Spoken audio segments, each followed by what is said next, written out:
हम लोग सारा भगवान है।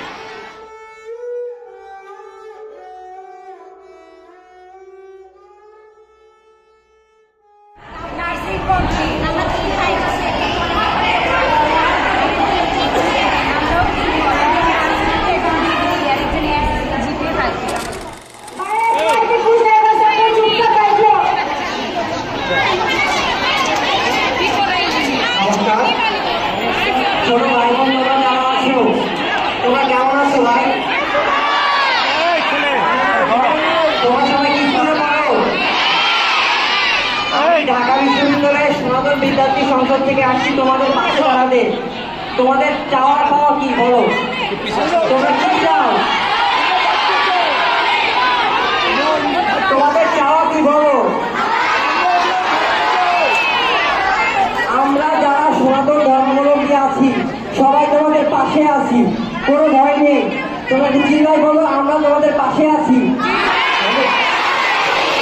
আমরা তোমাদের পাশে আছি ভাই। আমরা সনাতন বিদ্যার্থী সংসদ ঢাকা বিশ্ববিদ্যালয় থেকে তোমাদের জন্য যতটা সম্ভব করা যায়, বিশেষ করে এটা এমপিও পর্যায়ে বা সংসদ পর্যায়ে যেহেতু বিরোধী দল এটা উপস্থাপন করেছে, আমরাও আমাদের পক্ষ থেকে সংগঠনের পক্ষ থেকে আমরা যতদূর সম্ভব যাওয়া এবং কান পাঠানোর ব্যবস্থা করবো আমরা। তোমরা কি সকালে খাওয়া দাওয়া করেছো? তোমরা রাতের বেলা কোথায় ছিলে?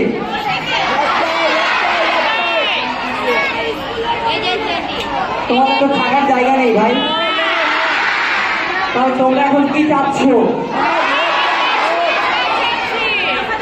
আমি তোমাদের দাদা, তোমরা আমার ভাই এবং বোন। তোমাদের যার যার ব্যক্তিগত কত অভিমত আছে আমাকে জানাবা। আপনাদের সাথে আমরা একটা বৈঠক করবো যে আমাদের পরবর্তী আমরা কি করতে পারি। আমরা সংখ্যালঘু জাতি, আমরা অত্যাচারিত হতে হতে আজকে এখানে এসেছি। আমরা রক্ত দিতে রাজি, কিন্তু জায়গা ছাড়তে রাজি না। আমরা রক্ত দেব কিন্তু জায়গা ছাড়বো না। আমরা সনাতনী, আমরা সবাই সনাতনী, আমাদের কোনো জাতিভেদ নেই, আমরা সবাই সনাতনী। আমরা ব্রাহ্মণ নই, ক্ষত্রিয় নই, হরিজন নই, আমরা সবাই সনাতনী। তোমাদের পাশে আমরা আছি ভাই, তোমাদের কোনো ভয় নাই। এইখান থেকে তোমাদের কেউ দাঁড়াতে পারবে না, এখানে থেকে তোমাদের কেউ দাঁড়াতে পারবে না। আমরা ঢাকা বিশ্ববিদ্যালয়ের জগন্নাথ হল তোমাদের পাশে আছি, সনাতন বিদ্যার্থী সংসদ তোমাদের পাশে আছি। আগামী 15 তারিখে আমরা বাংলাদেশে সবগুলো বিশ্ববিদ্যালয় সনাতন বিদ্যার্থী সংসদের পক্ষ থেকে আমরা একটা মানববন্ধন করব প্রতিটা বিশ্ববিদ্যালয়ে, যে আমাদের বাংলাদেশের 64 জেলায় যেখানে যেখানে আমাদের সনাতন হিন্দুরা অত্যাচারিত হচ্ছে, হরিজন সম্প্রদায়ের মানুষেরা যারা অত্যাচারিত হচ্ছে, তারা যেন অত্যাচারিত না হয়, তাদের ঘর যেন নিশ্চিত হয়, তারা যেন বাঁচতে পারে।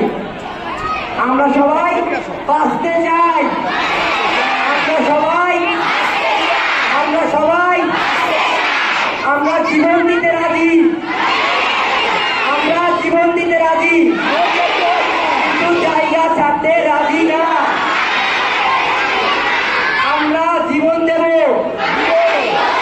কিন্তু জায়গা ছাড়বো না।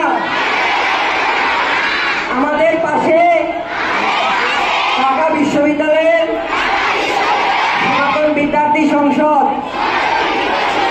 আছে, থাকবে। আমরা তোমাদের সাথে আছি ভাই। তোমরা এখানে প্রায় 150-200 ছেলে মেয়ে আছো যারা প্রাইমারি স্কুলে পড়ো, এদের ভবিষ্যৎ অনিশ্চিত অবস্থায় আছে।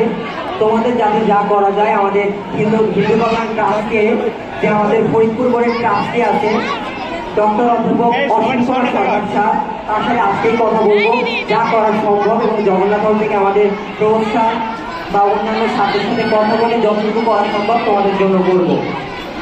তোমরা ভাই ভালো থেকো, আর তোমাদের যে কোনো সমস্যায় আমাদের পাশে আমাদের ডাকবে। যদি আমাদের না পাও, ঢাকা বিশ্ববিদ্যালয়ের জগন্নাথ হলে চলে আসবে। কোথায় আসবে? ঢাকা বিশ্ববিদ্যালয়ের জগন্নাথ হলে এসডিএস রুম, প্রথমে আমরা সবাই ঢাকা বিশ্ববিদ্যালয়ের জগন্নাথ হলের এসটিএসে আসবো। আমরা আন্দোলন করব, আমরা প্রয়োজনে রক্ত দেব, তবু আমাদের অধিকার ছাড়বো না। আমাদের সাত পুরুষের এই বসত ভিটা আমরা বৃথা যেতে দেব না। তোমরা ভালো থাকো ভাই, আমি আবার আসবো 15 তারিখে আমাদের সংসদের অনেক লোকজন মেম্বারদের নিয়ে। তোমাদের জন্য যা যা করা সম্ভব, যা যা করা যায় আমরা অবশ্যই করব। এবং বিশেষ করে কেজগাঁও কলেজের যে দিদি আছে এবং আমাদের যে বদরুন্নেসা কলেজের যে দিদি আছে তাদের সাথে আমরা যোগাযোগ করে পরবর্তী ব্যবস্থা নেব। সবাইকে ধন্যবাদ।